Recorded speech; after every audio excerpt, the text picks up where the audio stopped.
Good evening, Mr. Fishburne. Yeah.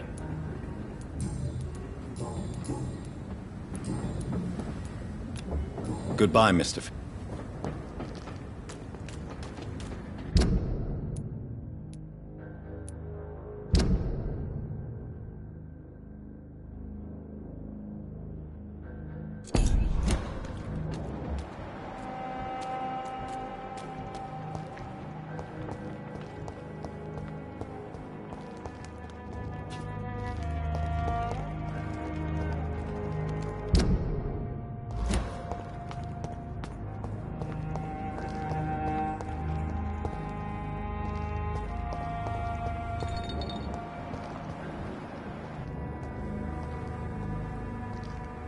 The wet boot boys.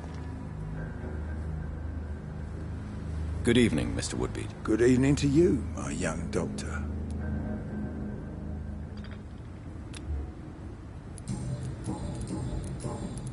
Do you have any recent news on Sean Hampton's shelter? I read that given enough time, any intention, no matter how good, can rot and sour. If half the things I've heard about this place are true, that theory is soundly proven. Are you worried about the sanitary situation in London? I never thought I'd live to see the last days of London. Just another thing I was wrong about, I suppose. Goodbye, sir.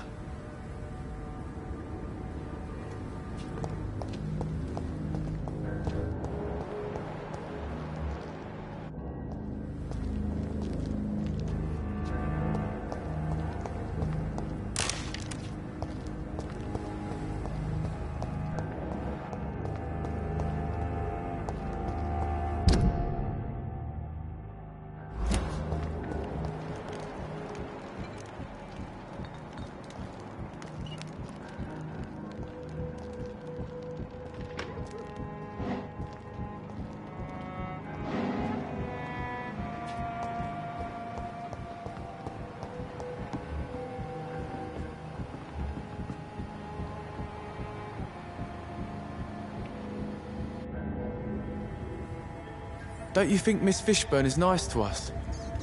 But I always have the feeling she's hiding something. For now, you're still the only real friend I have, Jack.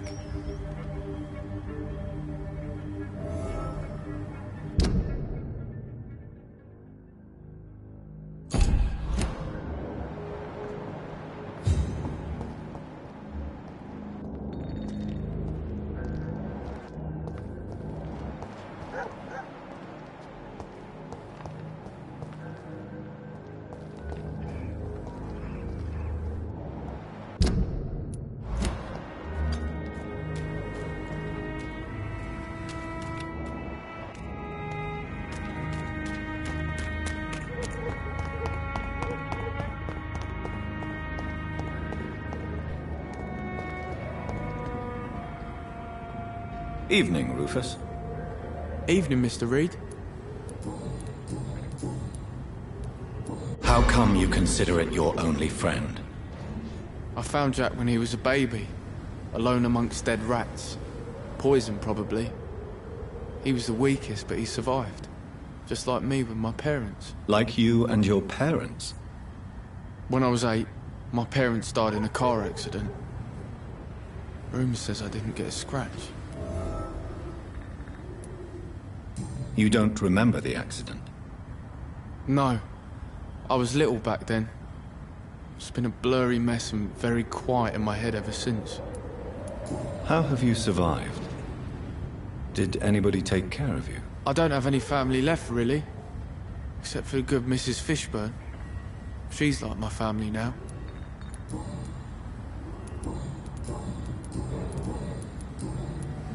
So long, Rufus. Be careful. Take care.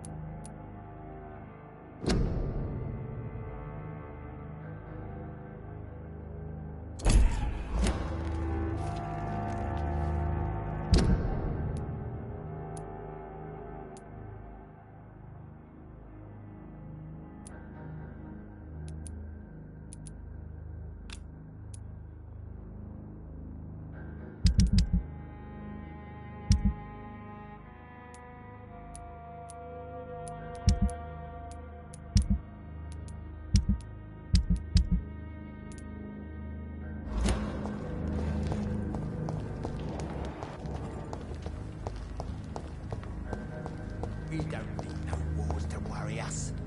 People are dying here right on the streets.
Good evening, young man. There's no need to call me that, Dr. Reid.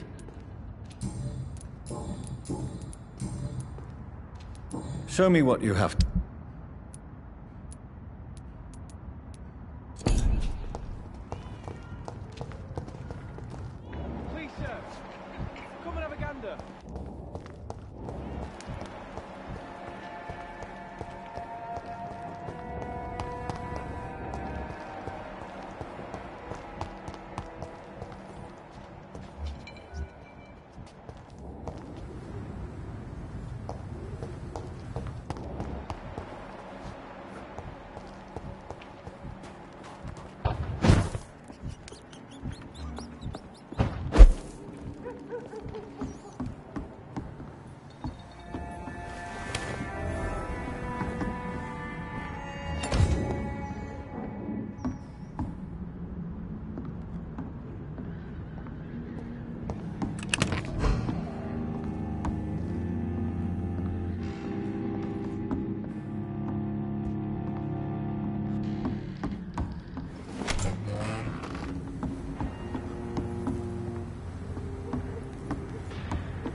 got one of them here!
It's an H!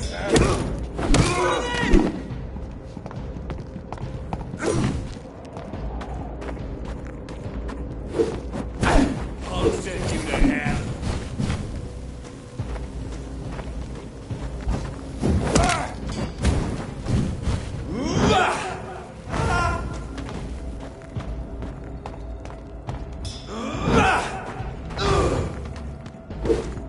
All of you bloody leeches need killing.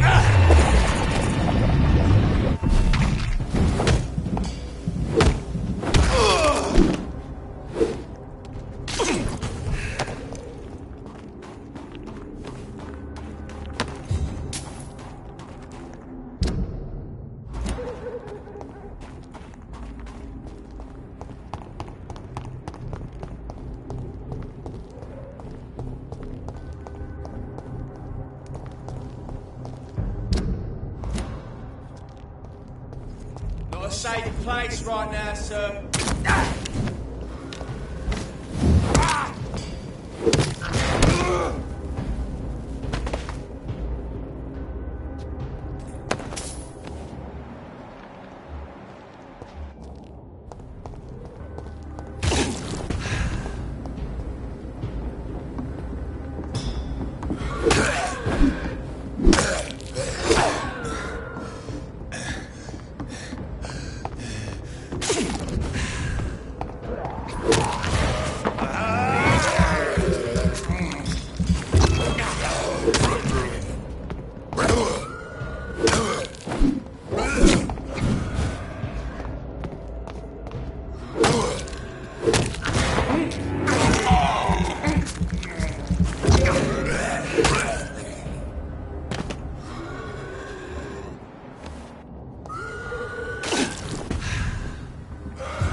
What on earth happened here?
It's locked.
Let me rest now.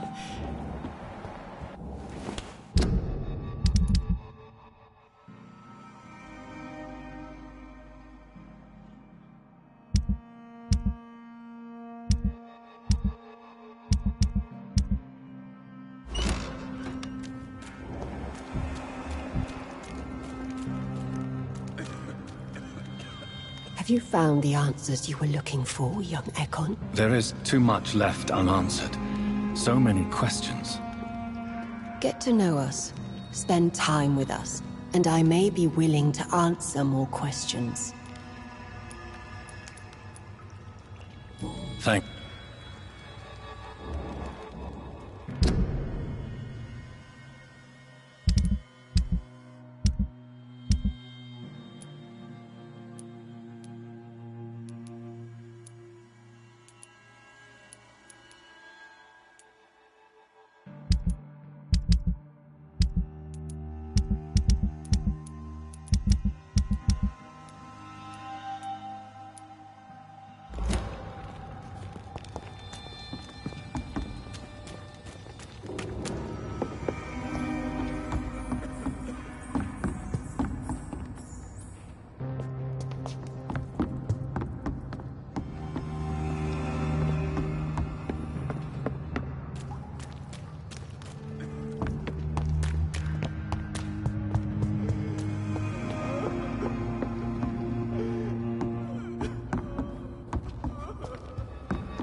You must prepare, child, for the earth is bleeding and the harvest is upon us.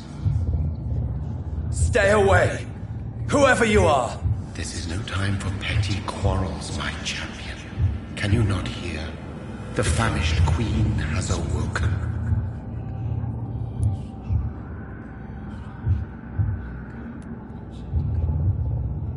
I am not your champion! But of course you are, son. As surely as you are the blood of my blood. I had to kill Mary! I have known your pain, child. Do not succumb to... Silence! I dismiss you, now! The land calls for a champion. All and everyone needs you. Silence! I'm tired of all these puppet shows.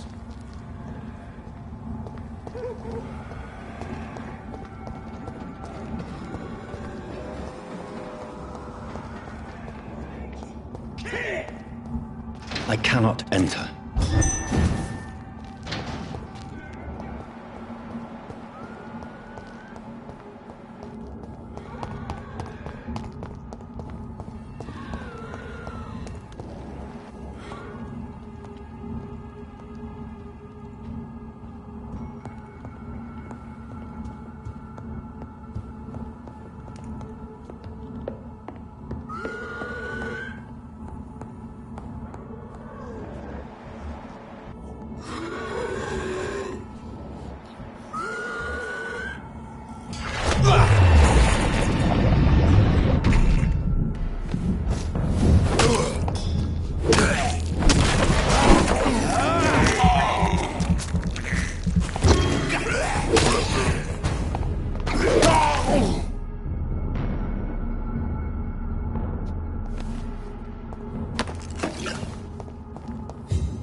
They want war.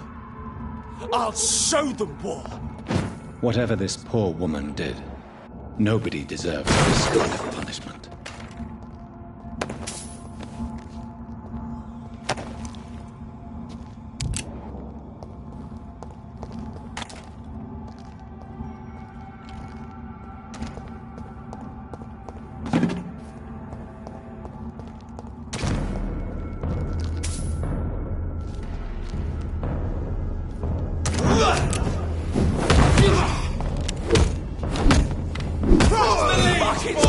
Bloody leech!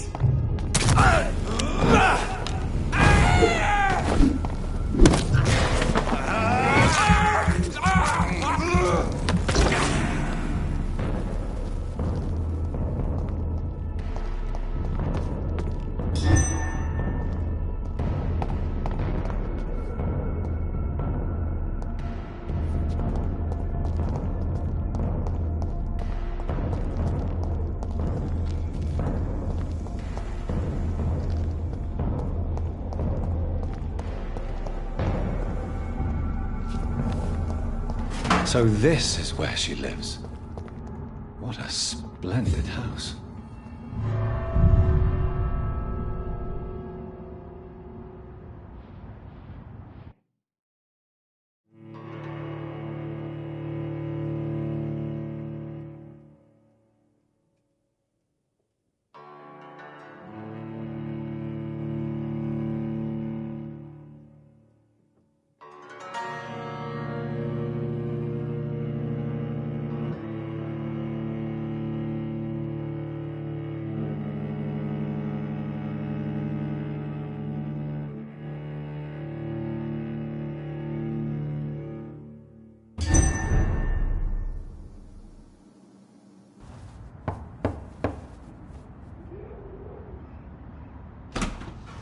Dr. Reid, welcome.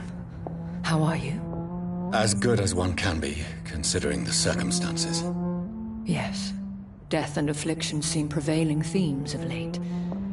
Please, come in. We have much to discuss. I hope I haven't disturbed you. Not at all. Actually, I was counting on you visiting me tonight. How strange, this painting. Beautiful, melancholic, yet with a haunting dignity. Indeed. A long time ago, a friend asked me to paint this for him, but I kept it in the end. I did not know you were a painter, my lady. There are many things you do not know about me, young Ekon. Please, call me Jonathan. Please excuse my behavior, Jonathan. I tend to tease my friends when uneasy. What is bothering you, my lady? Your letter was quite alarming. We will talk about this in a few minutes. For now, I would like you to tell me about yourself. How have you been since we last met, my friend? My sister Mary. She was made a vampire in the same way I was. She was the one killing all those people everywhere I went. Vengeance is a powerful force for those betrayed. Made vampire through careless error. Victims by surprise.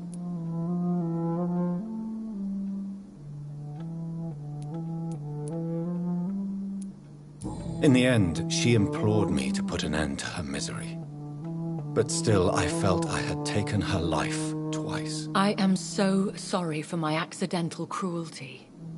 Had I known your dear Mary was still alive, I would never have sent you to pray for her soul in that church. There is no need to apologize, my lady. Your words have been most helpful in these difficult times. Thank you, my friend. If only we could have guided your poor sister through her terrible nightmare. I swear I did not intend that. If only I had known then how vampires are created. That is the scientist speaking. In truth, most of us do not know how it really works. Personally, I make sure my prey will not return to haunt me. What do you mean? I am merciless, Jonathan. I only feed on the dying, and I make sure they are dead before leaving their remains. I came to the conclusion that my maker, whoever he might be, must be a powerful vampire. Certainly extremely old. How have you reached this conclusion? He is the only immortal I've seen appear in an ethereal form. His voice, his words seemed ancient. It was disturbing. I am afraid you are right. The simple fact that your blood made Mary such a strong Ekon proves that you must be of ancient lineage. I felt this power, radiating like an aura every time he appeared. Most ancestral vampires of England were killed by the Guard of Priwen half a century ago. I wonder who your maker could be. You have no idea who he could be? Some of the ancient ones fled England. Some may still be in hiding. All I know is you, my friend, are a pawn in some secret and obscure game of chess. I think I should ask the questions, your ladyship. After all, it was you who invited me to settle this most urgent of matters. Fair enough, Jonathan. The situation is critical. We do not have the luxury for etiquette. Please do not misunderstand me. I would be delighted to discuss mundane matters and idle trivialities. If we survive the dark nights to come, we shall have all the time in the world to speak, you and I. For now, please follow me, Jonathan. I must say, your house is exquisite. One of the advantages of living forever is having the time to be selective with one's furnishings. I took the liberty of having tea served. You can still drink tea. Can't keep it down, but I do so enjoy the aroma. Let us toast to make-believe. And of course to your health, Jonathan. And to yours, my lady.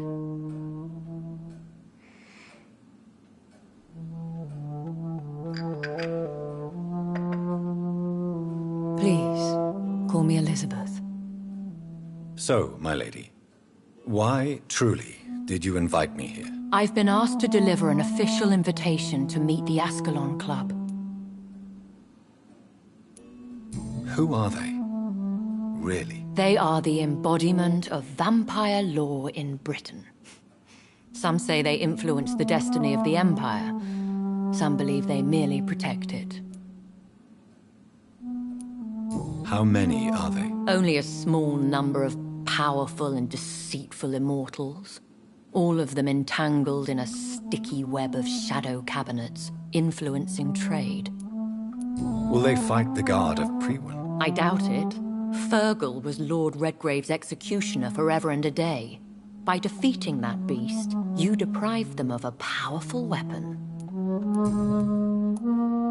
Why use you to contact me? Because they know we are close.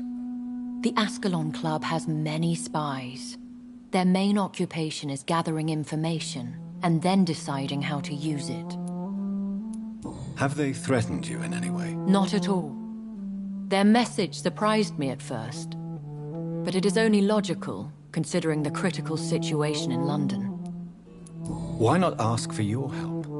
Since you are obviously a powerful and influential immortal yourself. You have to understand that I am invisible to the eyes of Ascalon, for I am a woman. That suits me well, as long as they leave me alone. Should I trust them? Of course not. Do not misunderstand me. They can be very useful, but I believe their long-term goals differ from yours. Why meet them then? Because nothing truly important can be achieved in this city without their consent. They could be powerful allies in this current situation. Should I lie to them? We all lie, Jonathan. It falls to you to choose your behavior. The most important rule is to show them due respect. They have done nothing but impede my investigations since I became known to them. Why would they want to see me now? I guess they now see you as Ascalon material. They must have found out what happened to your sister. Proof of the potent blood flowing through your veins. I'm not sure I can accept their invitation. I have seen their handiwork. How Fergal the Beast imposed the club's law. You have no choice, Jonathan. Even I would not openly defy Lord Redgrave, the chairman of the Ascalon Club. What can you tell me about Lord Redgrave? Who is he? Lord Redgrave is the founder and chairman of the Ascalon Club. Most mortals know him as the Earl of Bristol. He is rich and extremely influential. Have you met him? Only on rare occasions, for he never goes outside the club. And women are not awarded membership, even immortals. How old is he? How long has he been a vampire? Lord Redgrave claims to be the progeny of William Marshall, the most valiant knight who ever lived. If that is true, he could be very old. How powerful is his reach? The Ascalon Club may be the most influential secret society in England. Not all its members are immortals, but they are all very powerful. They are not all immortals. How is that? The club is mainly comprised of political figures who seek the safety and expansion of the Empire. The most loyal are awarded immortality.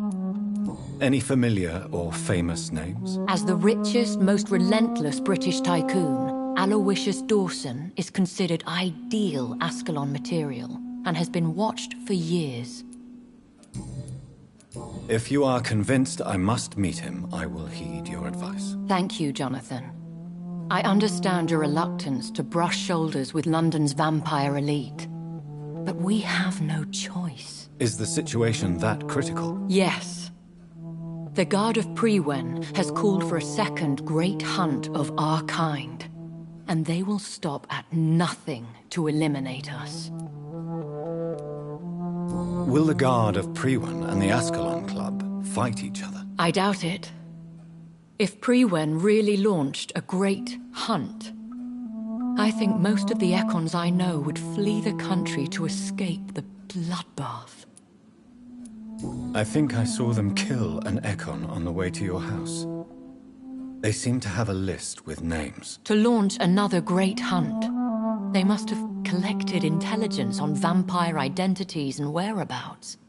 They are a resourceful lot. Should we fight back?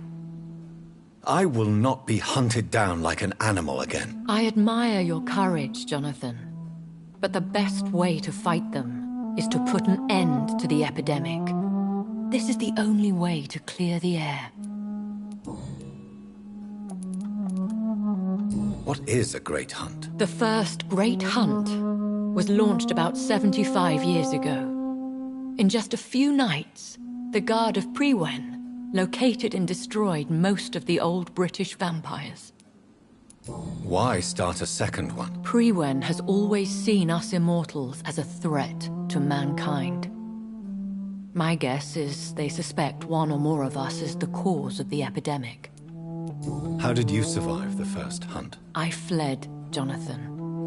Like most vampires who survived that slaughter.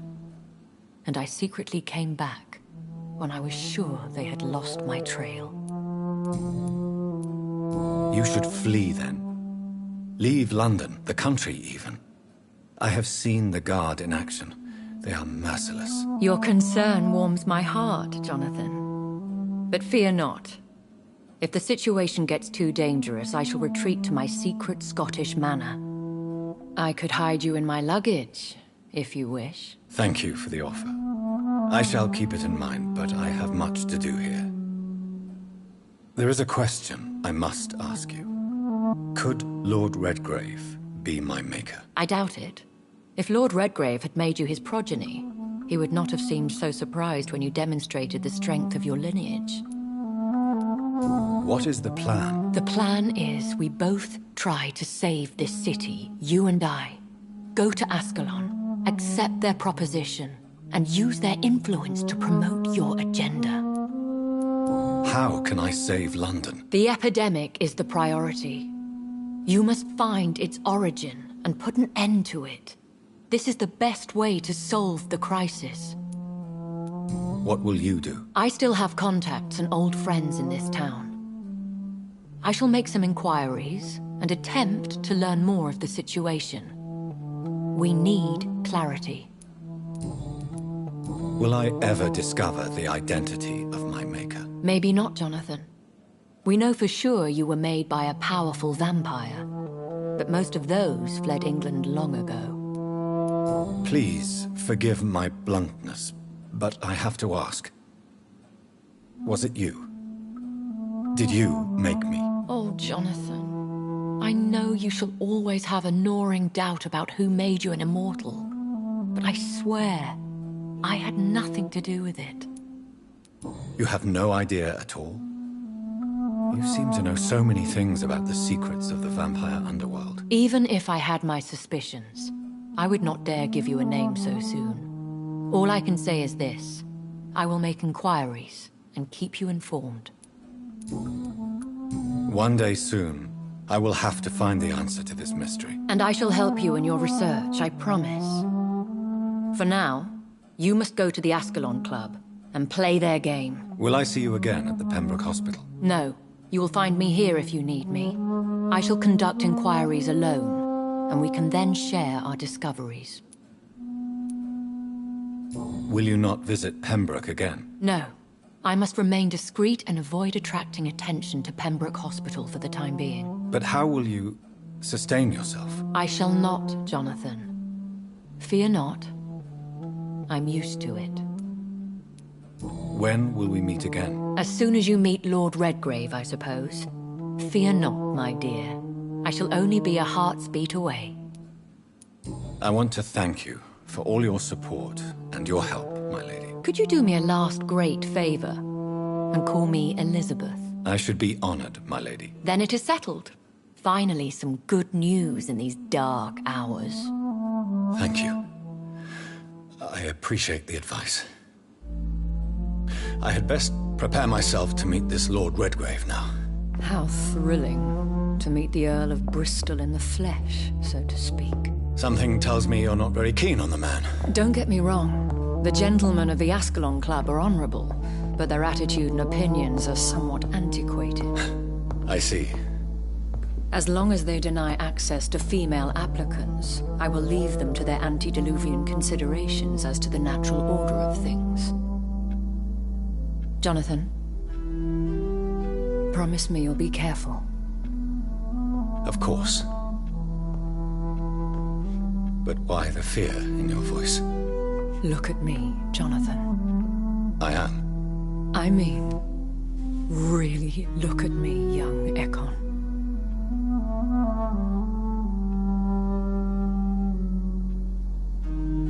We may be deceptive by nature, but this heart of mine has always told the truth.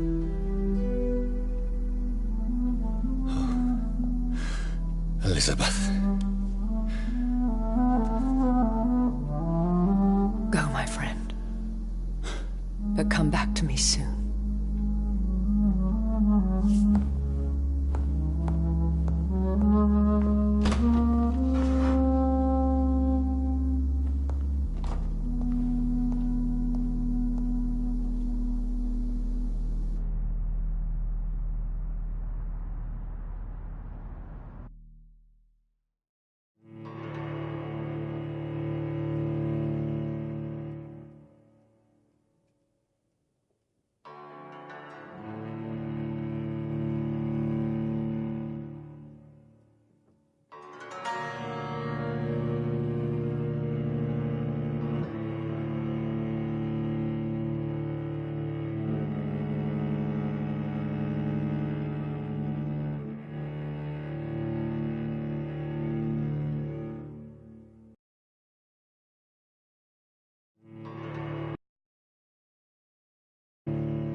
So, time to visit the Ascalon Club.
Hello, Jonathan.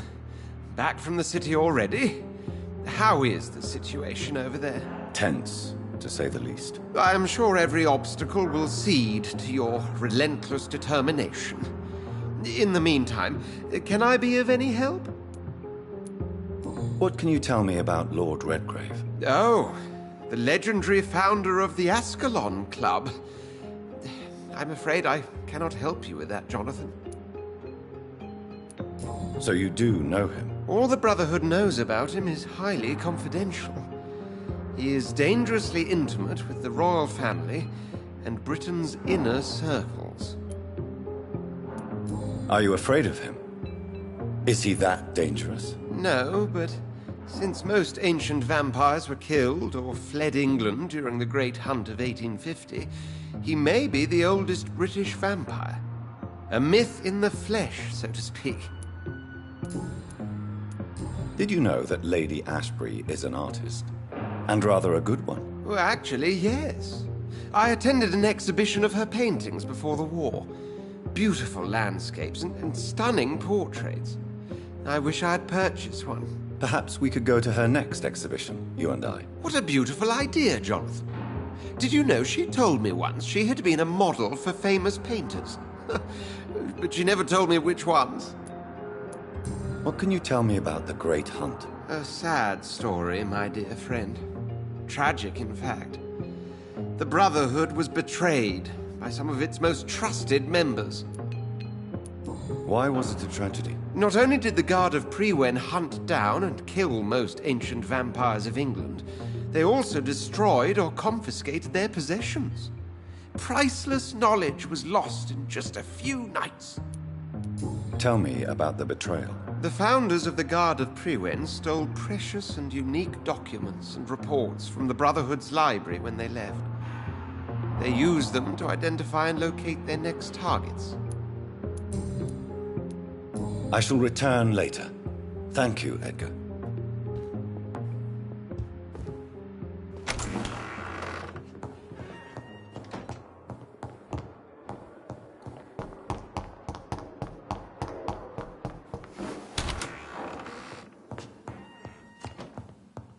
The flower's dying.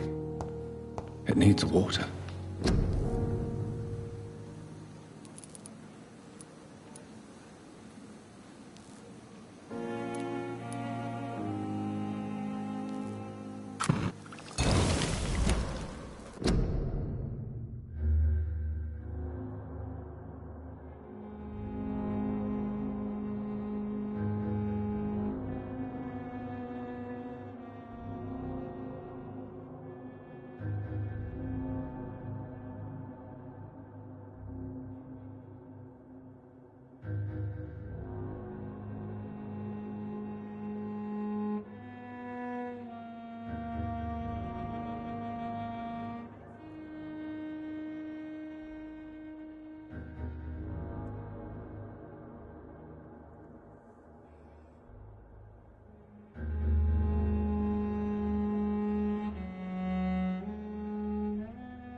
Good evening, Dr. Reid.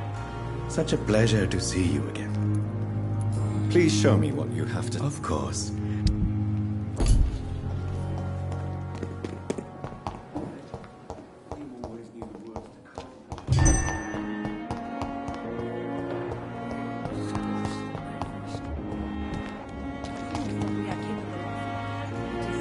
Good evening, Milton. Good evening, Doctor. Still trying to save lives?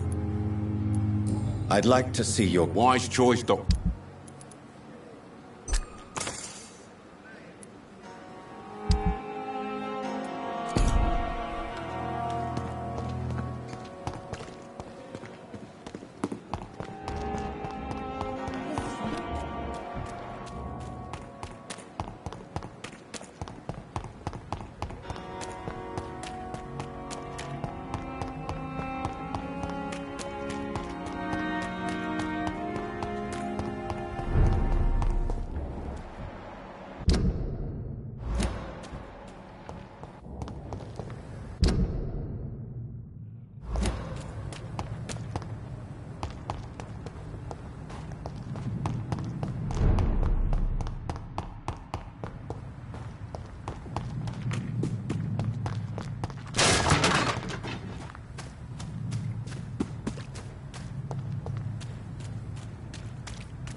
We have a killer!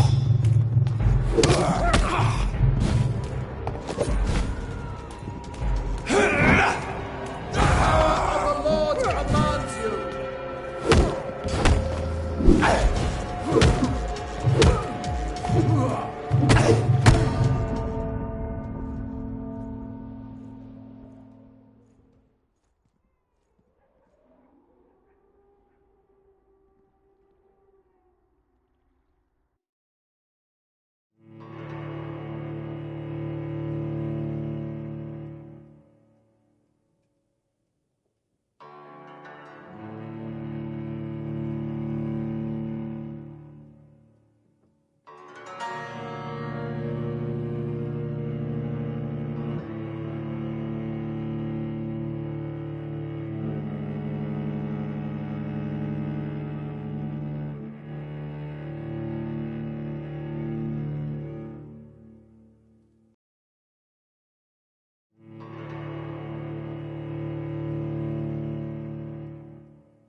I'm sure Albert would like to know he's been accepted by the Wet Boot Boys.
Don't you know better?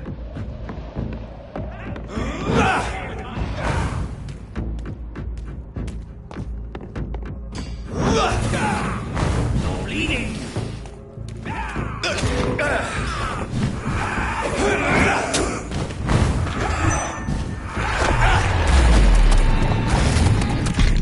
Stupid newfound! Come on!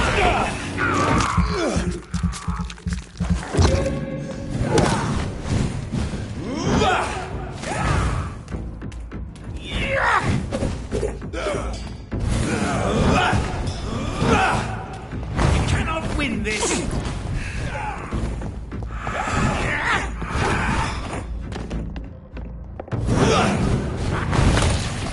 You're bleeding!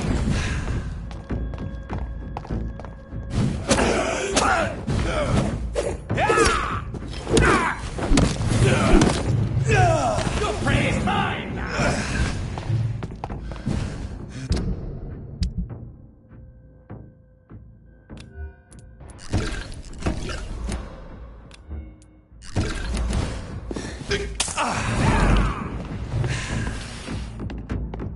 Gotcha!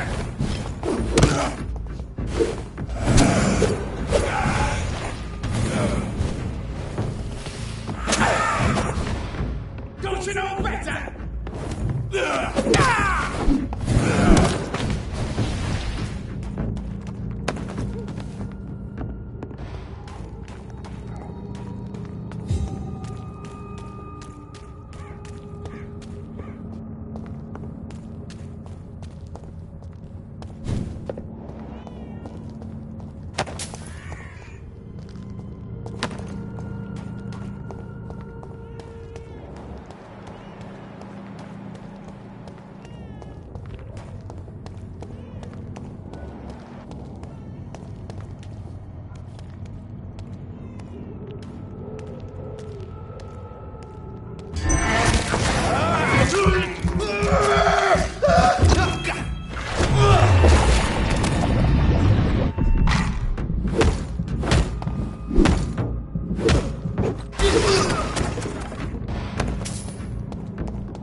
Mason! Easy does it, boys! We can deal with this vermin. Filthy piece of shit!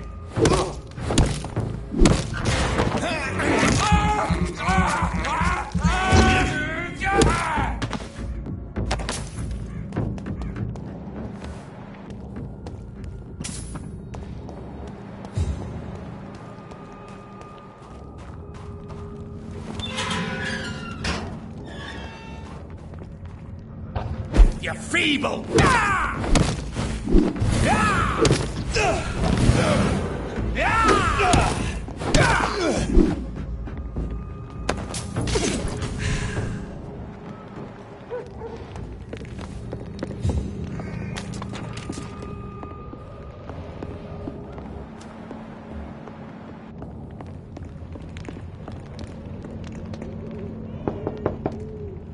Good evening, sir. It's me again. Leave me alone, I say, whoever you are. It cannot be safe for a blind man to live here alone. Let me enter, sir. I swear I mean you no harm. Well, a voice never lies, and yours clearly is the voice of a gentleman. All right, Doctor, come on in. What kind of gentleman pays visits to people at this late hour? So what is the name of my nocturnal visitor? I'm Dr. Jonathan Reid. As I already explained to you, I'm inquiring about the epidemic. Dr. Reid? The eminent surgeon? My God, I'd never have expected a brilliant physician like you to knock on my door. You flatter me, sir. No, sir, I am flattered.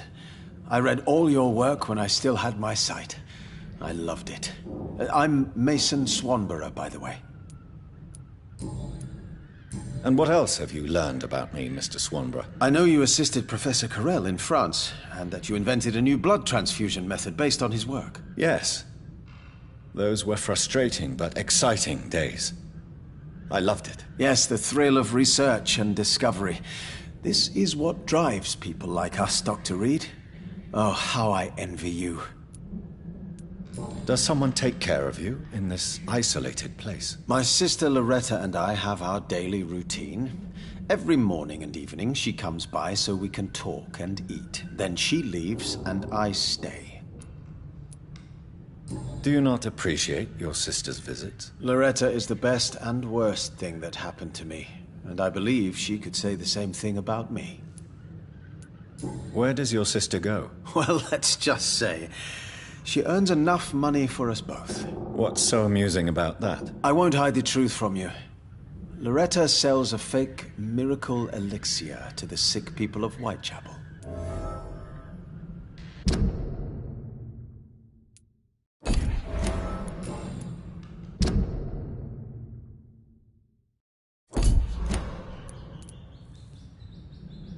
So, Mason, you are the creative one in the Swanborough business, are you not? Yes, I am. I am the one who invented and improved the family recipe. And you do it all by yourself? Blind and isolated in this laboratory? My eyes may be useless, but my brain is still sharp.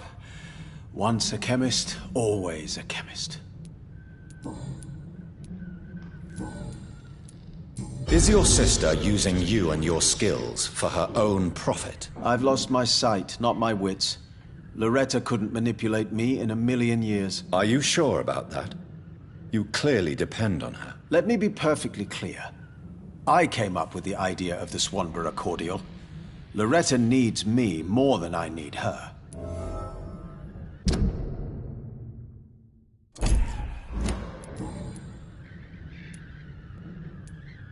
How is the sanitary situation evolving in Whitechapel these days? I hear them hissing and scratching at my door every night.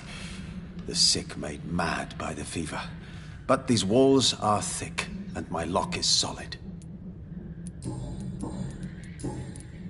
Mason, why would you waste your skill and knowledge on crafting snake oil and fake drugs? But this is my only opportunity to continue practicing my art. By giving false hope to desperate people? They all see me as disabled and useless. I'm sick of their pity.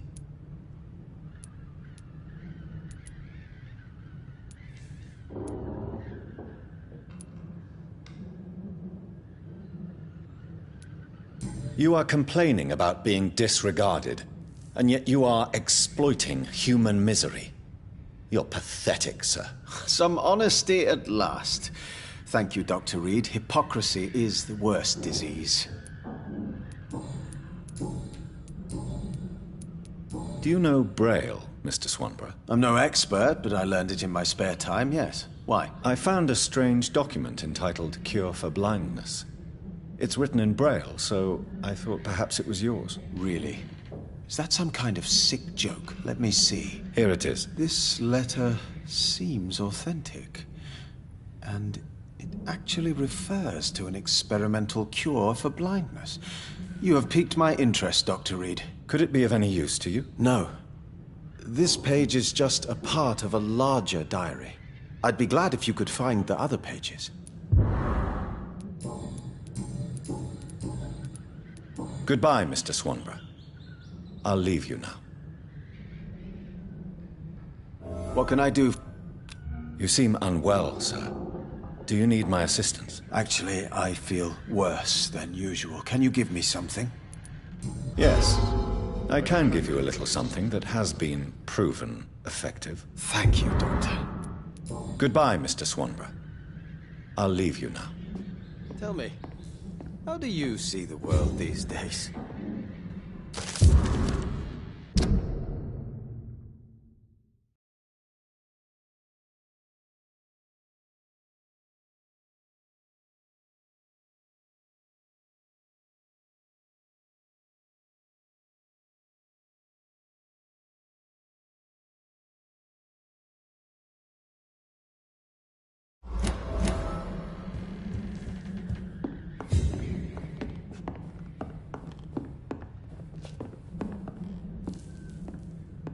What kind of gentleman pays visits to people at this late hour? It's locked, all right.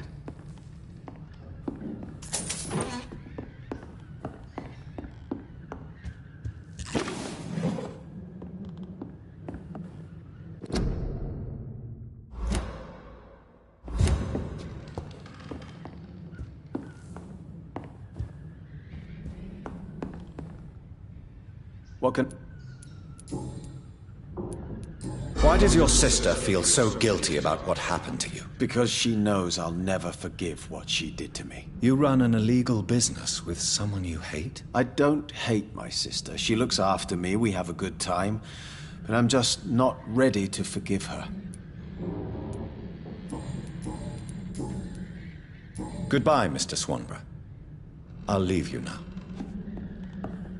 What kind of gentleman pays visits to people at this level?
Are you all right, Miss Shun? My name is Xiao Shun. This is the proper way to address someone in my country. I do apologize, Xiao Shun. Are you all right? Yes, I am. This is the only place where I can find some kind of serenity. Some way to remember my dear Matthew.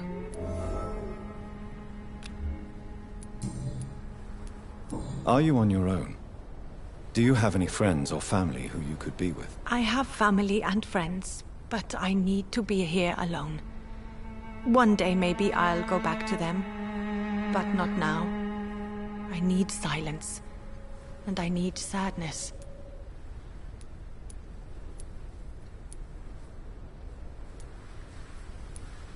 You should not be by yourself. Grief can be a terrible trial, and it's even worse when you're alone. Thank you for your sincere words, Dr. Reid. I sense you trying to help me, even if I don't quite understand why. Tell me how your husband died, Xiaoshun. Matthew died of the Spanish flu, like so many others. It's a mundane cause of death these days, but for me it meant the end of the world. At this time, there is so little medical science can do to defeat this terrible epidemic. I'm truly sorry. The worst thing is not his death, even if it tears me apart. The worst is not to have seen it coming, to have lost him so quickly, even before realizing it. Did he hide his condition from you? Matthew was a smiling type, a happy sort. Everything that I am not. Did he laugh at his death to come, or did he not realize what was going to happen? I'll never know. The Spanish flu may be the worst disease mankind has ever faced. Why are you blaming yourself? You don't understand. I didn't know he was so sick. I didn't realize the gravity of his situation until it was too late. As harsh as this sounds, we are all equally vulnerable to this awful disease. It can take the strongest man in just a couple of days. I never said goodbye to Matthew. We never realized how bad it was. We laughed about it even. He always made me laugh. Now I don't have enough tears to shed.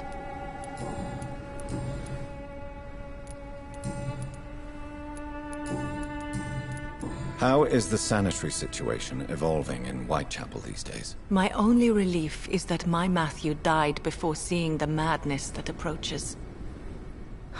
I'm afraid we won't survive this trial, Dr. Reid.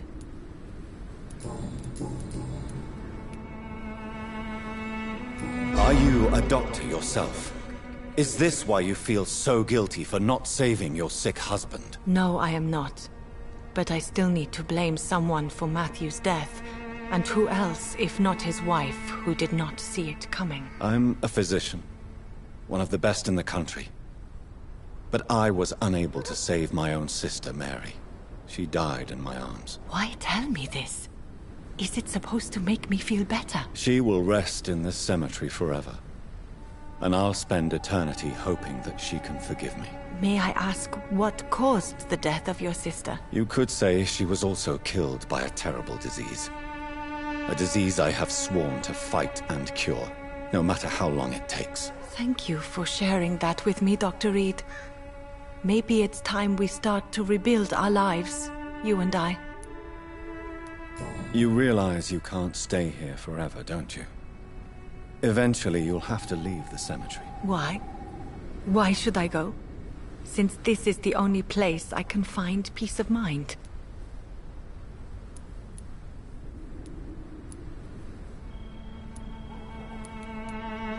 To be honest, I don't know. Please forgive me if I've upset you.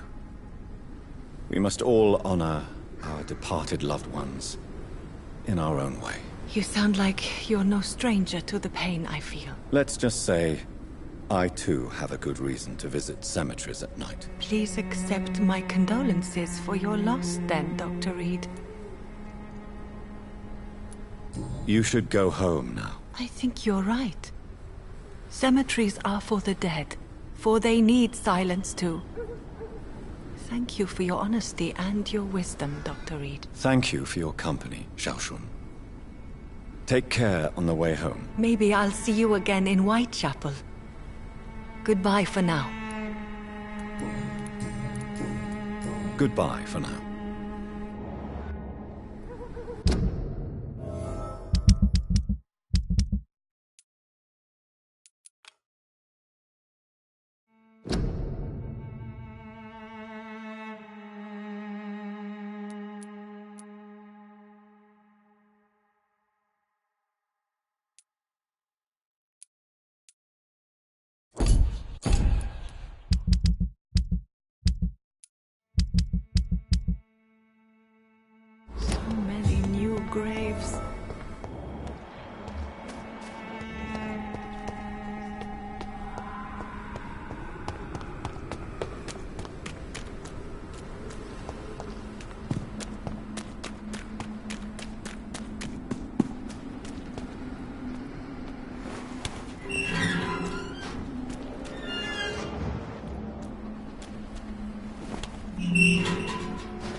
Hello again, miss.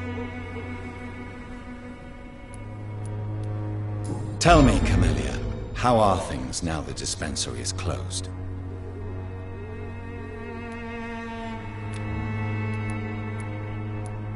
Very well. Goodbye, then. Already touched by grace.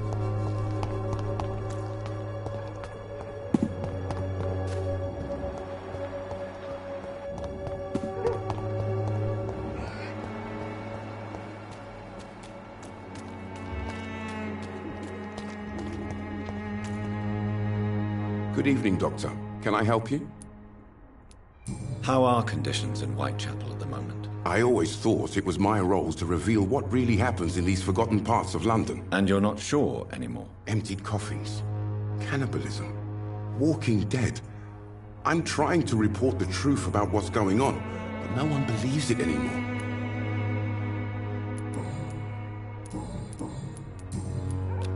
Goodbye, Mr. Darby.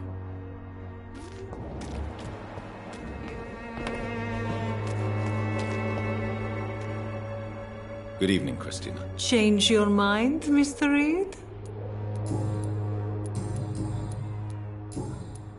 How are the conditions in Whitechapel these days? When I think about all the people who died trying to reach England, it seems we escaped a war just to die on foreign shores, hated by all. Goodbye, miss.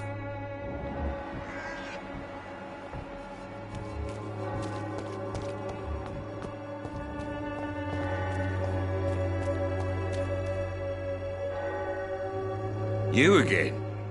What do you want this time? How is the sanitary situation in Whitechapel? I'm not easily scared, but crazy killers and armed patrols are lurking about. My son's right about this place. Can I offer you my medical expertise, Mr. Peterson? Keep your medicines for others. There is a thin line between pride and stupidity, sir. Please take this medication. You'll feel better. All right. I'll take it then. It's not like I don't appreciate the gesture.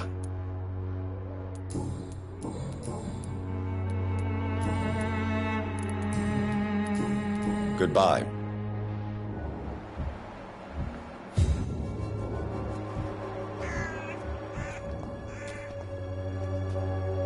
Fancy buying something, sir? You never lose your focus, do you? How are the current conditions in Whitechapel? When there's more people outside at night than during the day, then you've got to start to worry. Right then.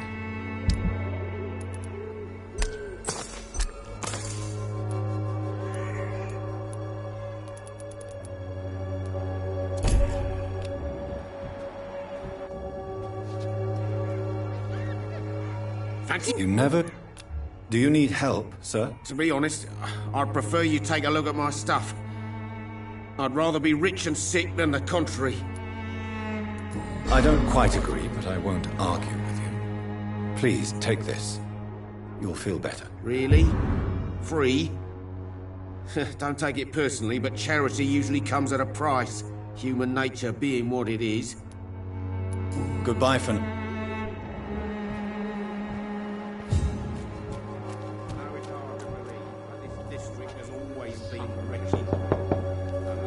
Good evening, Harry. May I come in? Sure. Sure. Even my dreams are soaked with gloom. So, may I ask you a few questions? I'm not bothered. What could be worse? Your father and Mr. Lewis used to be... What happened, Harry? I was young then. I don't remember Mr. Lewis ever coming back again after my mother died. Or was it after my father started bullying him? I don't know. Have you tried speaking to Mr. Lewis about it? I don't go out often, but yes. And he scolded me and told me to leave him alone. I guess my father frightens him too much. But you are not responsible for your father's actions. Am I not? Dad always says that he joined that gang for my safety. So if I wasn't born, people wouldn't be worrying about Colossus Joe.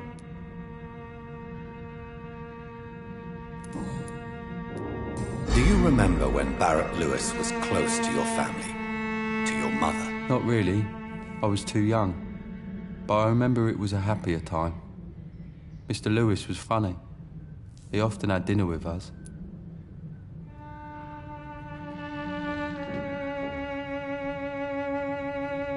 Why are you sad, then? Because it hurts to remember a time when my father used to laugh and smile. It hurts to realise he's as sad as me now. How was he towards you? He was nice, I guess. He never forgot my birthday. He always offered me books. I liked books.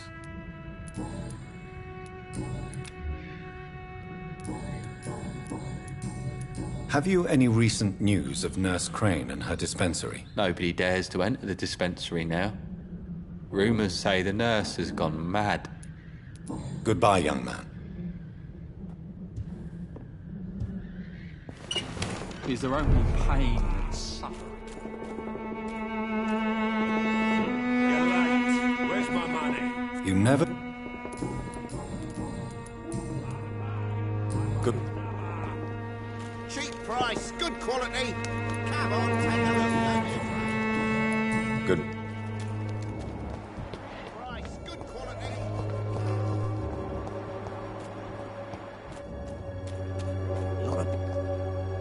Mr. Bates. Evening, Doctor. How are conditions in Whitechapel at present? The way this sickness is spreading, I don't think there'll be enough new bloods to replace those tenants I'm losing from this bloody thing. Goodbye.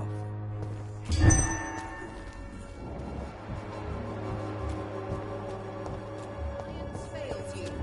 This elixir will give you faith again. Good evening, my dear colleague.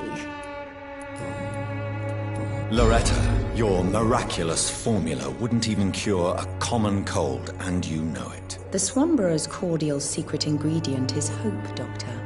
And it's something people around here really need. A placebo effect is real and has benefit.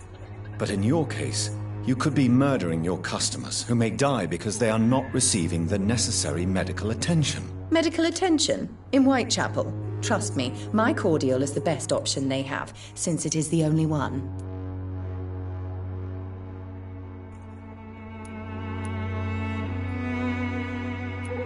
If your true purpose was to help, you wouldn't take money from the poor for your snake oil. Oh, but to pay for it is part of the process, Doctor. If it were free, they wouldn't believe in it. Loretta, is your brother your accomplice, or are you just using him? I would never take advantage of Mason's handicap. He is my brother. He is the person I cherish the most. But if he's not careful, he could make a deadly mistake. You have to be aware of that. He is blind, not stupid. He's always been the brains of the family, and the Swamborer cordial was his idea in the first place. Loretta, why do you feel so guilty about your brother? I don't expect him to forgive me. All I can do is make amends for what I did. By making him a crook and a criminal. What if somebody decides to make him pay for your scam? Mason is totally capable of defending himself. Just leave us be. We're perfectly fine.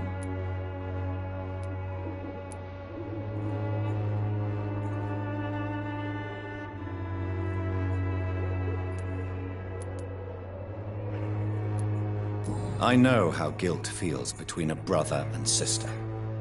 Are you sure you're not trying to ease your own remorse? Mason wants to be useful, can you understand that? And chemistry is his passion, and the Swamborer cordial gives him a purpose in life.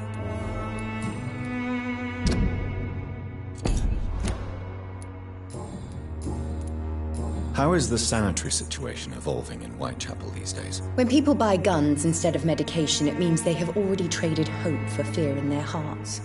In my book, that's never a good thing, Doctor. I'd like to see what kind of medicine you're selling.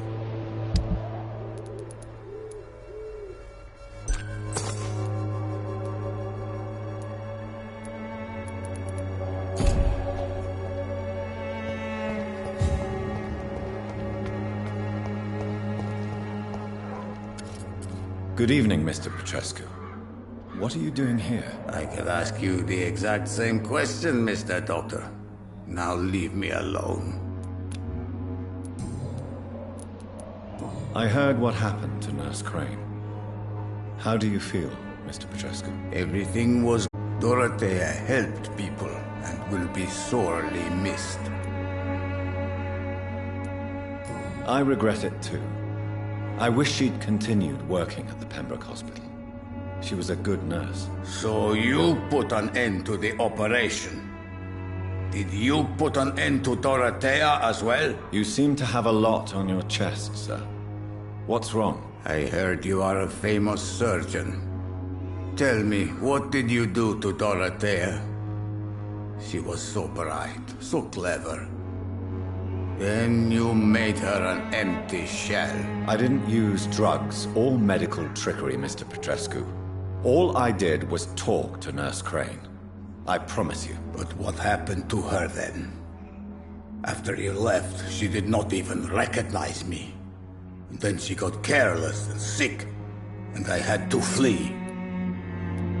Tell me everything you know about Camellia, the mute florist. I do not believe in the afterlife, Doctor, but I'm almost convinced Camellia is an angel.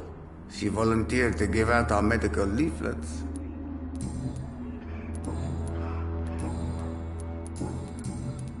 Tell me... I do not... Are you in... Don't be... Who is she? You say she... Well...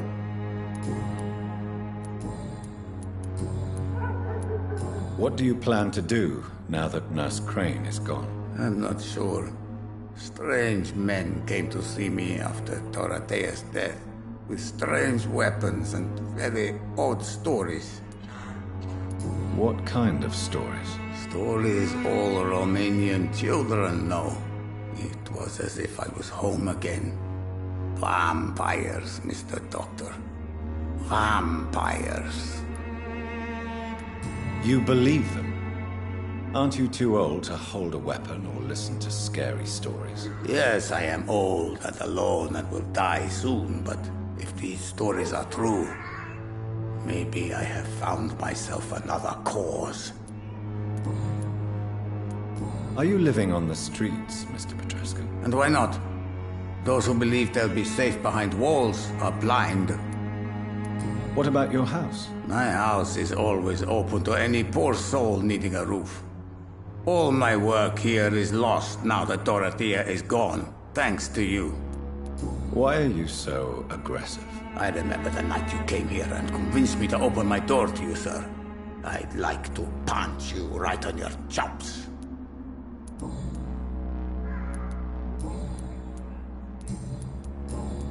How is the sanitary situation in Whitechapel? Terrible, to say the least. Maybe now you understand the importance of Dorothea's work here. But you never cared, did you? That's quite an accusation. Stop pretending, Mr. Doctor.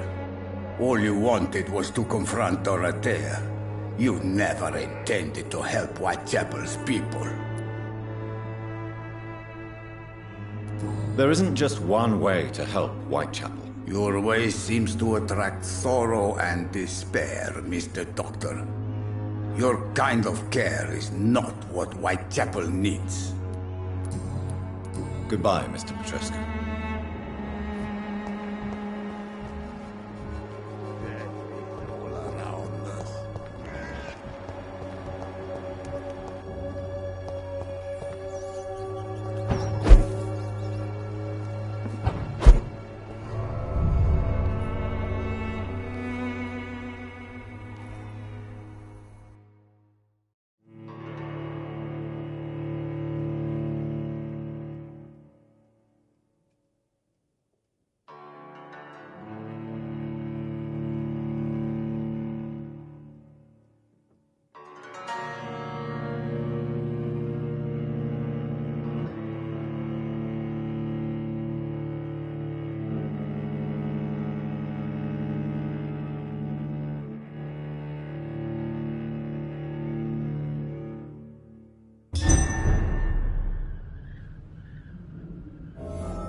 Judged for your...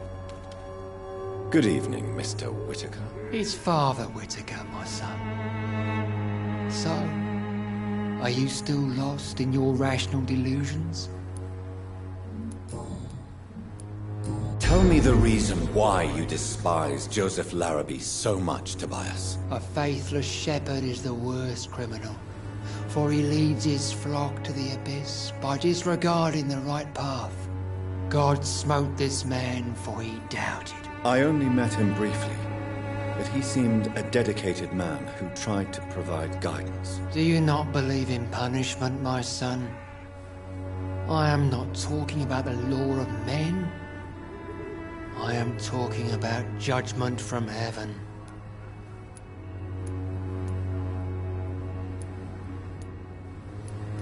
I believe that we are, as men, our own judges, juries, and executioners. Armageddon is upon us, Dr. Reid. The final battle where every soul will be weighed. I'm afraid yours will burn for a long time. Your disciple, Samuel, stole from the dead in Stonebridge Cemetery. I have proof of his crime and proof of his death. No! Samuel was the best of us. So devoted, so zealous. He gave all he had for the cause. He tirelessly preached the good word.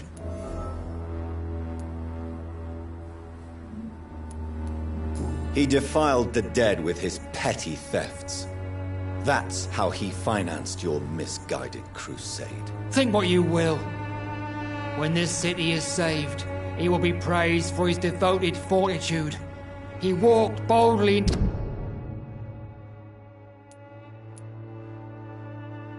the mouth of abomination. Your precious Samuel used you. He was an immoral crook. If that's true, then he will be my burden to bear during this endless night.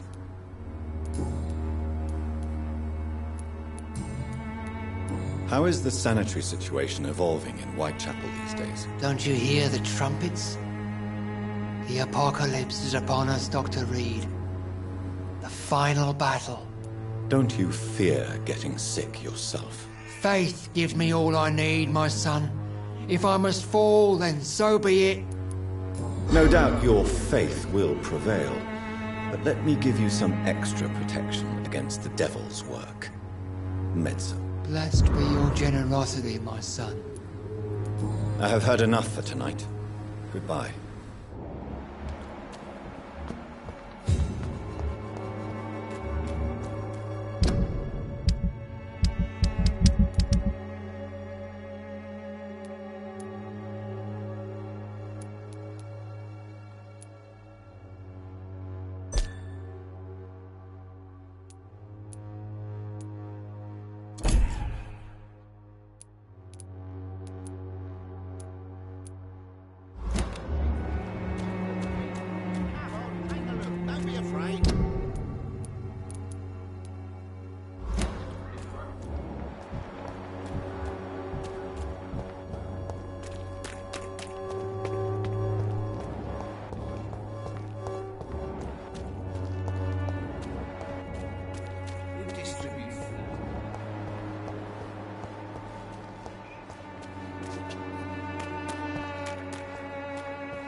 Good evening, Benjamin. Can I help you?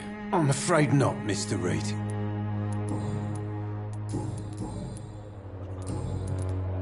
How are conditions in Whitechapel these days? I hear gunshots every night.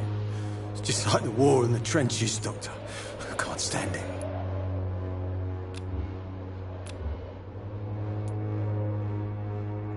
A gun, alcohol, and a bad temper make a terrible cocktail.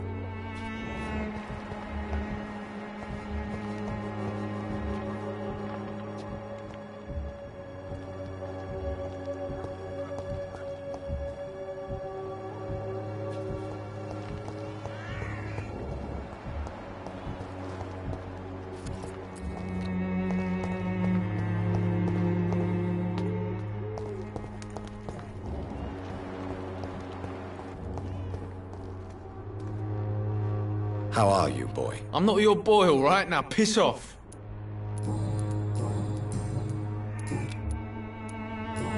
Have conditions improved in Whitechapel?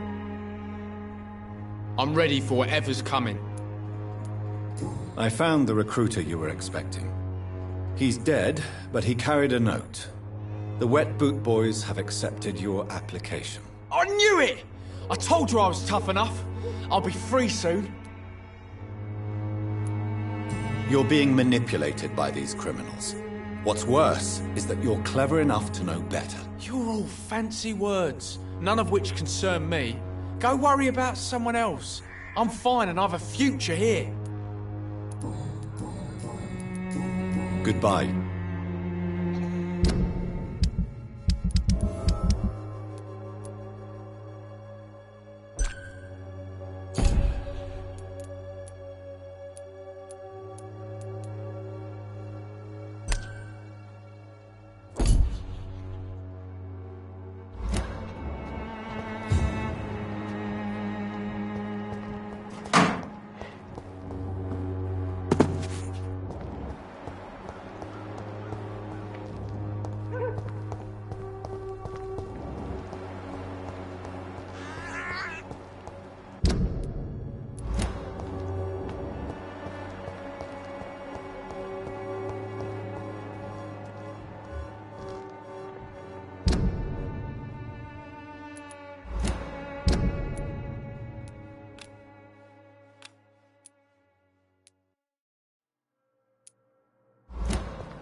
Oh, sorry.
Against malevolence and trickery.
Good evening, Mr. Nethercott. And good evening to you too, my good sir. Can I be of any help?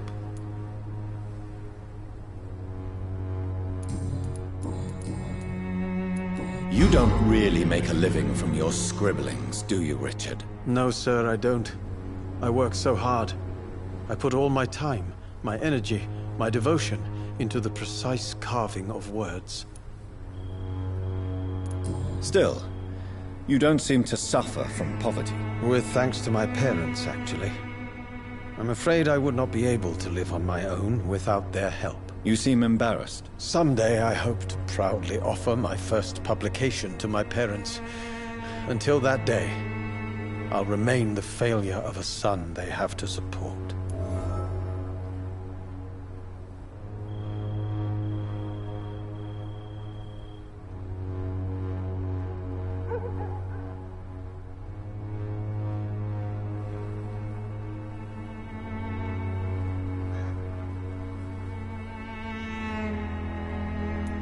Did you know the mute florist is a member of a secret society? No, I didn't.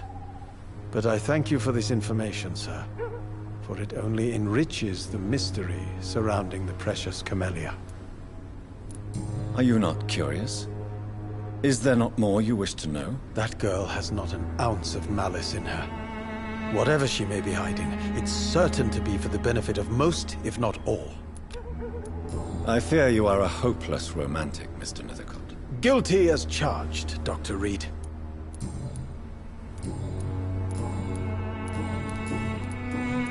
How is the sanitary situation evolving in Whitechapel these days? I imagine we are all part of some nightmare without beginning nor ending. If only the dreamer could awake. Do you need medical attention, sir? It may be wise to let you prescribe me something. I don't feel like I should. I understand your appetite for words and macabre beauty, sir. But you should be more careful. The nutrition of my mind is more important than my physical health. But I appreciate your concern, sir.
Come on, Barrett, you know the game. You pay for peace of mind.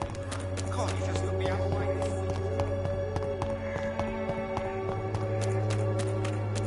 Who distribute flowers at this hour of the night? As long as you have the money.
It's locked, all right.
I cannot enter.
That was the vampire I saw earlier. This war takes no prisoners.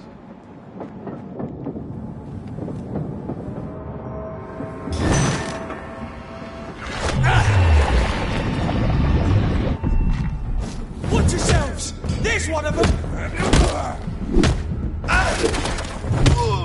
Bloody leech!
The West End. Never have I felt so sad to be back home.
You Londoners are no match for me!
Mary? Oh, my dear. Mother, good evening. Jonathan! Is it you? Where have you been, my prodigal son? I'm right here, Mother. I'm finally home. Yes, for this son of mine was dead and is alive again. He was lost and now found. But where is your sister? Where is Mary? Mary? She is gone, Mother. I know she's gone. The question is, when will she return as you have? I miss my grandson so much. It's been days since their last visit.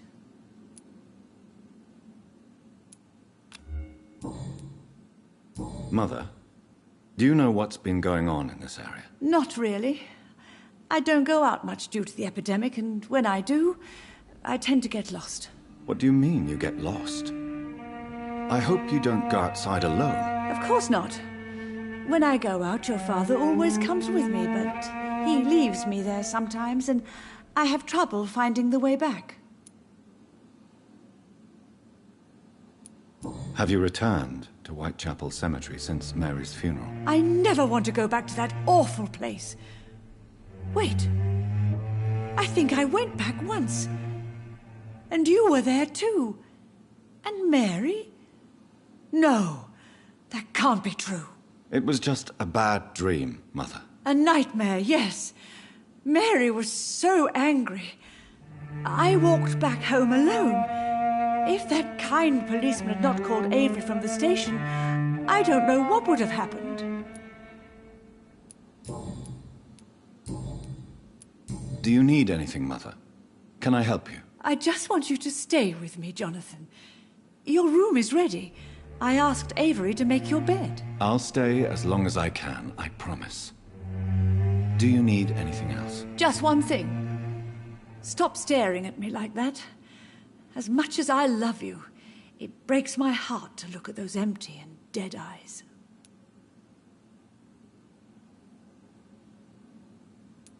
Are you working on a new painting? Not recently. I have trouble focusing on my subject, and my mind quickly drifts. It's the same thing when I try to write poetry. I recently met a talented painter with an excellent technique. I wish you two could meet. I'm sure you'd like her. I'd be glad to meet her. What is her name? Is she famous? Is she dead too? She's not famous, and her name is of no importance. And yes, she's also dead. The important thing is, I hope you two get along. If she ever fancies meeting your mother, I'd be glad to welcome her into my home. Why do you say Mary is visiting you, Mother? You know that's impossible. Why should it be? Are you not standing in front of me right now? Why should it be any different with your sister? But Mary really is dead, Mother. Yes. And are you not dead too? Isn't your father dead? And my grandson, and my son-in-law? You're all gone. But you all still visit me from time to time. But I'm not dead, Mother. I'm really here, talking to you, trying not to cry. Oh, it breaks my heart to have to tell you this. But of course you're dead, my darling boy. Just look at you, as pale as my Mary.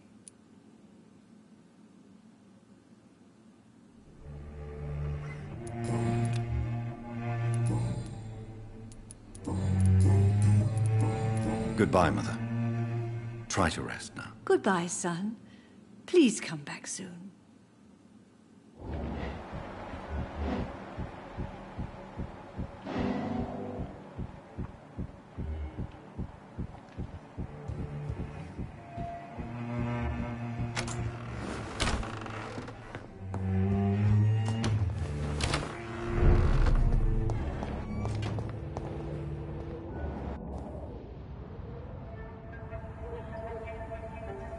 Your father and I have spoken about your fiancé, Mary. We believe he'll be an honorable husband for you. We'll set a date for the marriage then. That way, I'm sure one of my children will give me grandchildren.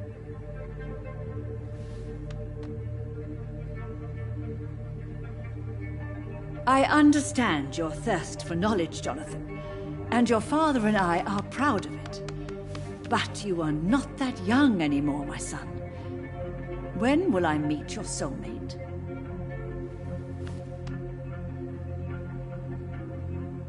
You can ascribe my romantic tendencies to my French origins if you want, Aubrey. But I'll never cease to believe in a match made in heaven, my beloved.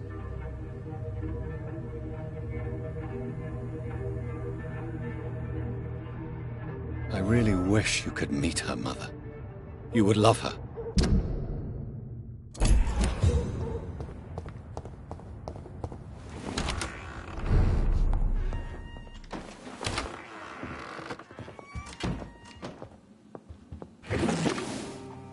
Hello again, Mother. Jonathan!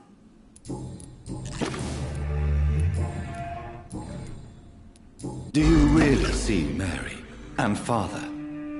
Do you also see me as one of the dead? Yes. For many years, it was just a game. Since your father left us without a word, I took to the habit of speaking to him. Yes, I remember. I sometimes spied on you and listened to you talking with Father in the garden. It made me so angry then. But it was just a game, wasn't it? Yes, it was. But since then, my poor dead Mary visited me in my room. She led me to her grave, and there you were. I now know the dead can haunt us. I'm so sorry. You did not deserve to endure this. Mary should never have done this to you. That's true, my son. But you know what the worst part is? I liked it when Mary spoke in my head. Now she is silent, and it makes me so sad. Should I leave you alone? Just ask, and I swear you'll never hear from me again. Oh, no, Johnny. You're always welcome in this house. And one day, when I finally die, we'll all be together again, just as Mary promised us.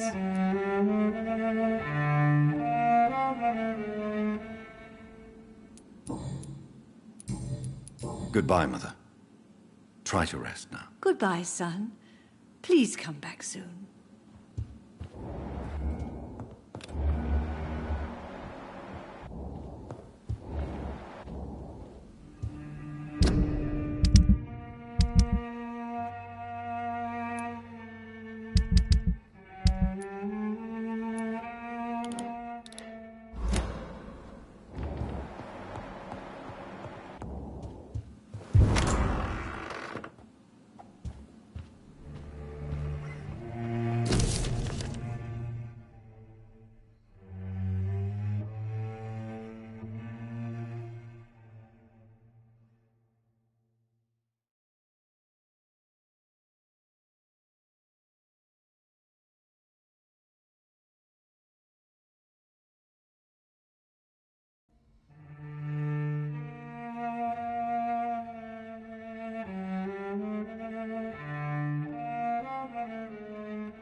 I remember Sunday walks in the park.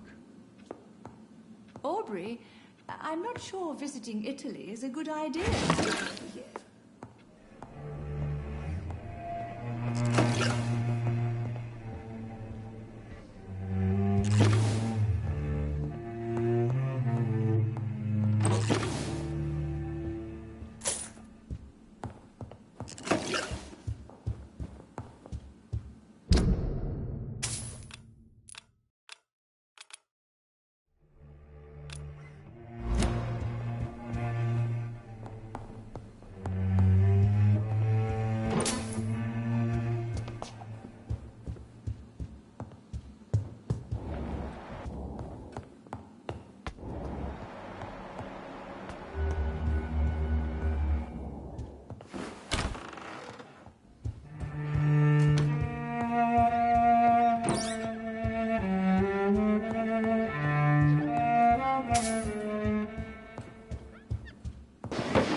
away!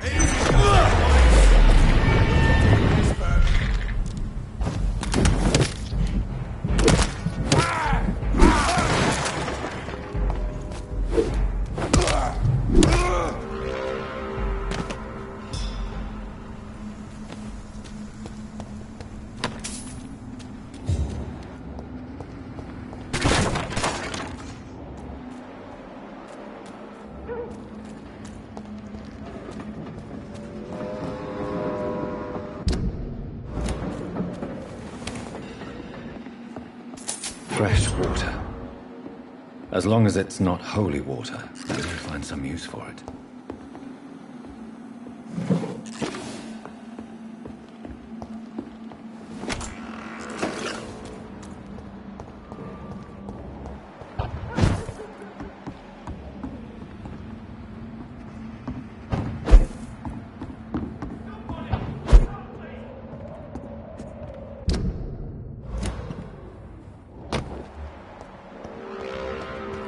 Dare you interfere with my hunt?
What do you want from me?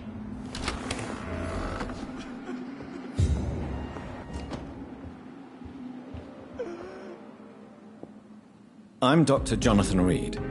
Do you need help, sir? I think I'm fine. But what happened to my jailer? Be careful.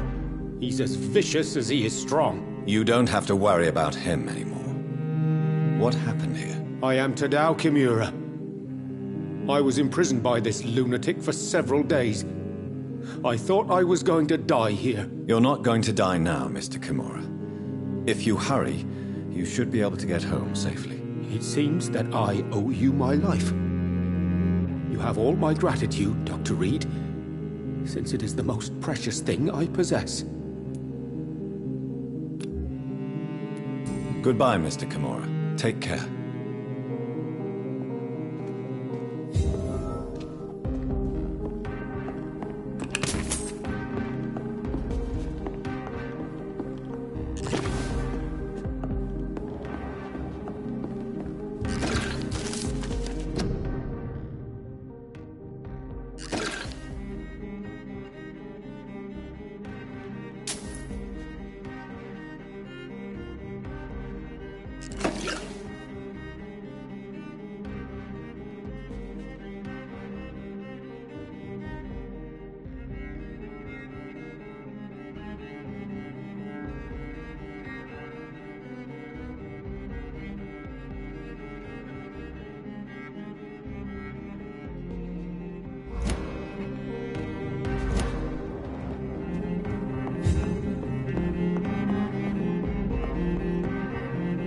Are you sure you'll manage to reach the West End by yourself, Mr. Kimura? Yes, I'm perfectly capable of defending myself when not ambushed by insane cultists.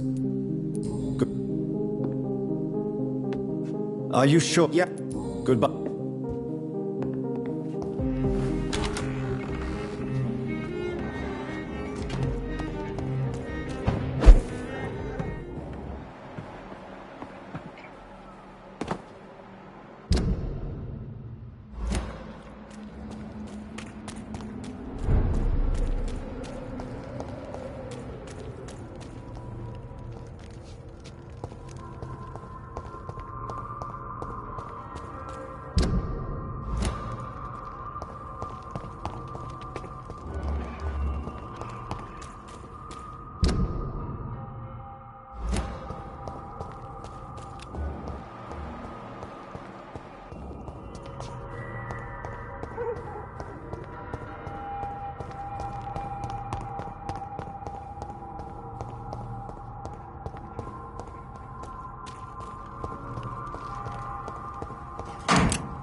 Good evening, Avery. Mr. Jonathan?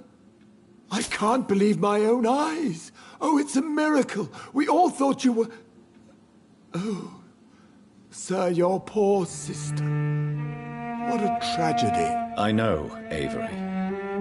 I know about my sister's murder. Miss Reid expected you to return to assist with the funeral, right up until the last minute. Where have you been, Mr. Jonathan? We needed you here. How is my mother? Not well, I'm afraid, sir. Miss Reid is very fragile since the police brought her back home. The police? What happened? Miss Reid was found walking in the streets. She kept saying she had spoken with her son and daughter. She's resting now. Has she received appropriate medical care? I'm taking care of Miss Reid myself. Hospitals are so overwhelmed by the epidemic that they can only accept patients infected by influenza.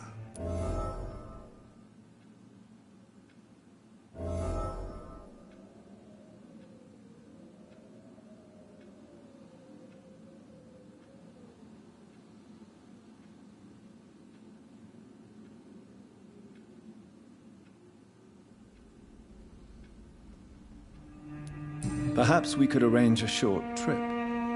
Somewhere sunny, like France. She has always been very fond of France. I think leaving London could do her good. I'm afraid Miss Reid is too frail for the moment. Recently, she started going out at night without remembering it. I have to watch her carefully. What is the situation in this part of town? For a time, the West End seemed spared by the epidemic. But the situation is getting much worse. Have you no relatives anywhere? I'll understand if you want to take a few days to see family. Your father managed to guarantee my earnings as long as I take care of this house, sir. My sisters are dead, and I've never met my nephews. I'll stay, sir. I'm sorry I could not be here for Mary's funeral. Your mother was strong, sir, but your support would have been appreciated. Apart from the priest and I, no one else attended your sister's funeral. To be present at the funeral with you both was my dearest wish, Avery. But I am sorry, I simply could not attend. I would not dare to question your absence, Mr. Jonathan. All I can say is that we missed you a great deal during these difficult days.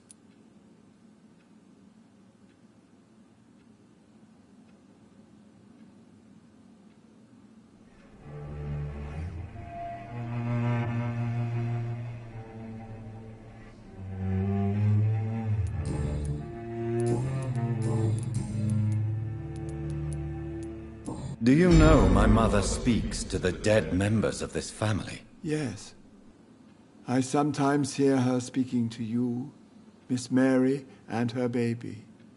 Sometimes your father, too. So she thinks I'm also dead? And what about you? I believe she only sees her relatives as the dead she speaks to, Mr. Jonathan. It breaks my heart to see Miss Reid like that.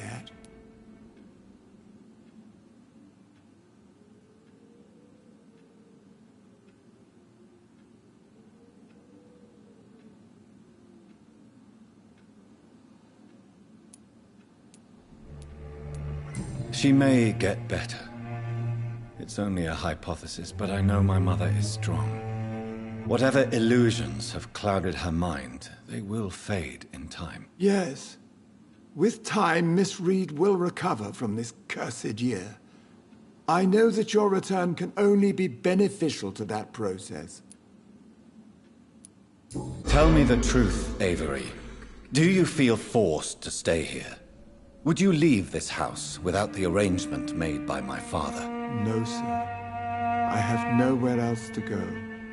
And I promised your father I'd take care of his family as long as I live. This house is dead, Avery. There is a curse on this family. You really should consider leaving. If only you could have been here sooner or more often. Maybe this house would not be that empty. But you're here now, sir, so my task is not over.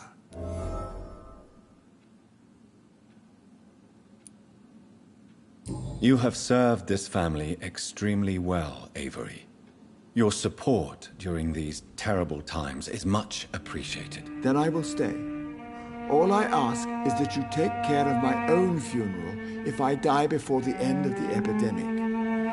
No mass grave, please, sir. Do you really think I don't take enough care of my mother, Avery? Yes, I do, Mr. Jonathan. You clearly have something more to say. Speak your mind, Avery. I know you work hard to help the sick, but what will you do once the epidemic is over?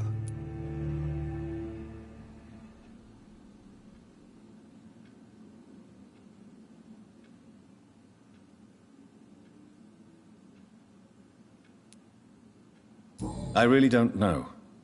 I have always enjoyed seeing new horizons. Once the epidemic is over, it would be nice to leave London for a while. I understand, Mr. Jonathan. But you have to realize that your mother needs you. Your next departure could break her heart. I found an old letter written by my father and addressed to me. Do you know anything about it, Avery? Your father wanted me to give you this letter for your 35th birthday, but you left for the war, and the letter remained in his office until tonight. I realize now you knew my father better than I did. Do you know why he left, Avery? Did he ever speak to you about his departure? No, sir. Mr. Reid was not exactly forthcoming.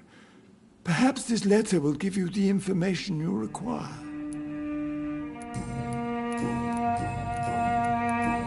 Goodbye, Avery. Please watch over my mother until I return. Of course, Mr. Jonathan. But please return as soon as possible.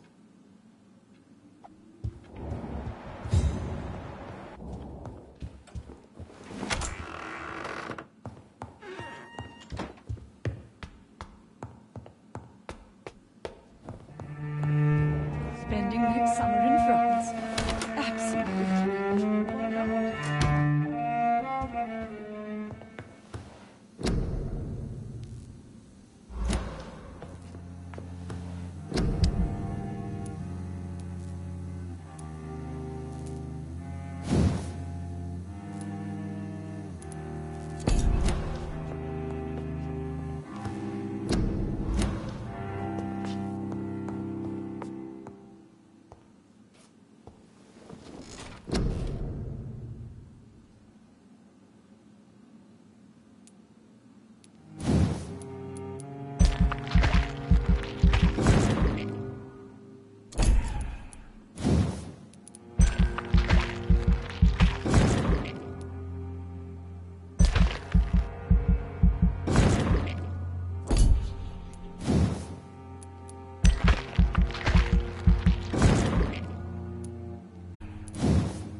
Crush the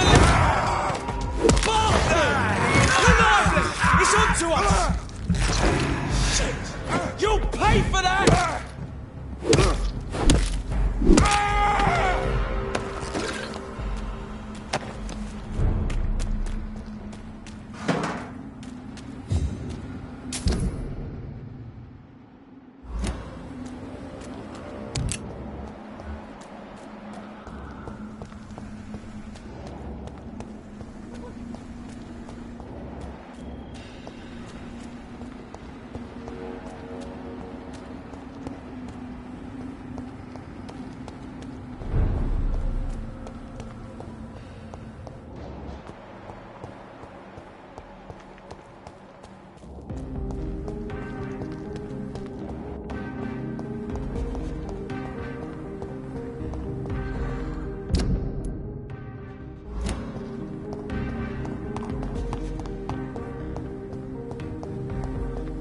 The Ascalon Club, the heart of British vampire society.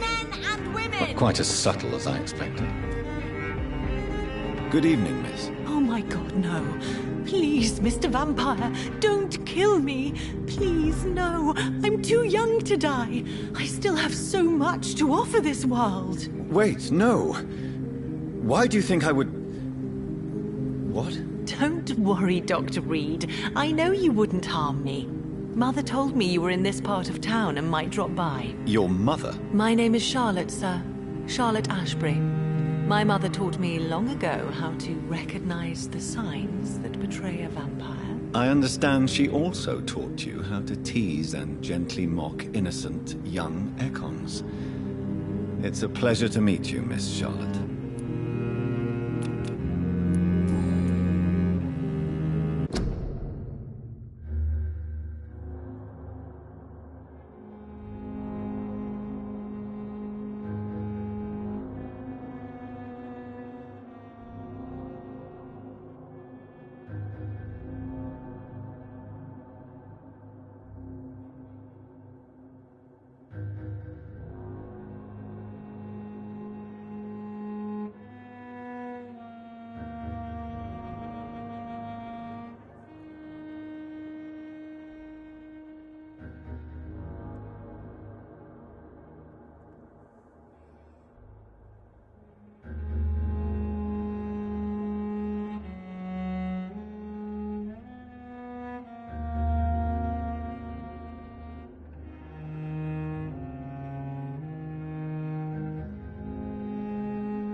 What do you think about this part of town? I was raised here, and I suppose it feels like home. You grew up in this part of town too, did you not?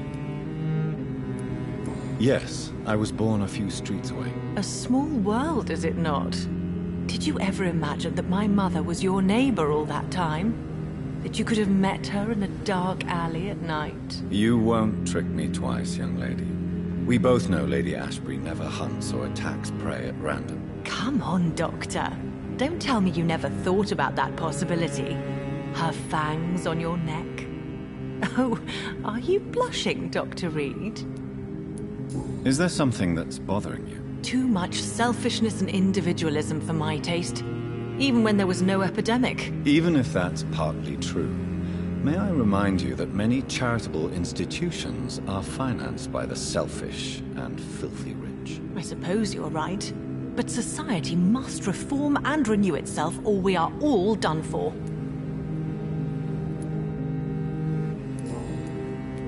What are you doing out here? You mean, what do I do outside at night, since I am a woman? Let me ask you a question, sir. Would you ask the same question of a man? Actually, yes. I ask the same question to everyone who dares to go outside at night, considering the risks. Well, if you must know, I campaign for the right to vote for all women. Why should I wait to the age of 30 years when men can vote at 21?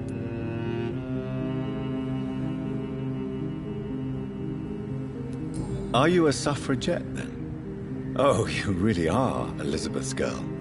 Without a doubt. All adult women have the right to vote in the US, in New Zealand, and in Australia. But women here can't vote unless they are property owners. No need to convince me, Miss Charlotte. I have shared your opinion for a long time. Even before I met Emmeline Pankhurst. Really? Oh. Now I see why my mother appreciates you so much. Too bad there aren't more men like you in the vicinity. How are the locals reacting to your claims? People here can't wait for a wall to be built to isolate the West End from the rest of town. That's how progressive they are. If this happens, Emily and I will blow it up. Explosives are very dangerous, young lady. And who is this Emily? She is my best friend, and a suffragette too. She was supposed to campaign with me tonight, but hasn't turned up. Have you any reason to be worried about her? Recently, Emily started to believe in... well, she got interested in vampires. I'm afraid she might be in trouble. Let me guess. You spoke to her about us, didn't you? Despite your mother's warning. I think I should try to find your friend. Oh, that would be top-notch. I can tell you where she might have gone. You have my thanks, Dr. Reid. And please, don't tell my mother. Tell me about your adoption. What do you want to know? Who are your real parents? Elizabeth Ashbury is my real mother. She raised me and has taken care of me all my life. I have no idea who my progenitors are or were. Do you live with her? I still spend a lot of time in my mother's mansion, but I have my own house now. I have a life to live, you see. And one day, I'll have my death to face. How did you meet Lady Ashbury? First, I was an orphan in the institution for girls she manages in the West End. When I was 10, she adopted me, and I have lived with her ever since. Did you know she was a vampire when she picked you? The correct word is Ekon, Doctor. And no, I had no idea why my mother only showed up at night. She told me everything when I turned 16, though I suspected the truth for a long time before that.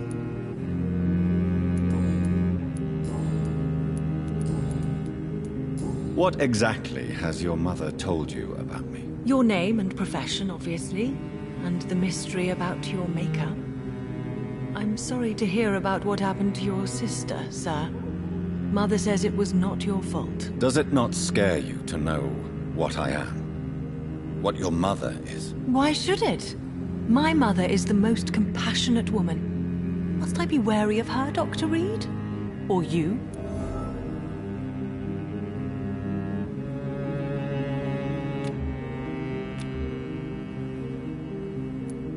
Perhaps it's wise for a mortal never to totally trust a vampire. Your mother herself told me that we Ekon are creatures of deception. Maybe it's because we seem so... alive. That may be true for a naive girl, but I have the best teacher when it comes to getting rid of an insistent immortal. Your mother is not like any other vampire I've met. I believe she thinks the same about you, Dr. Reid.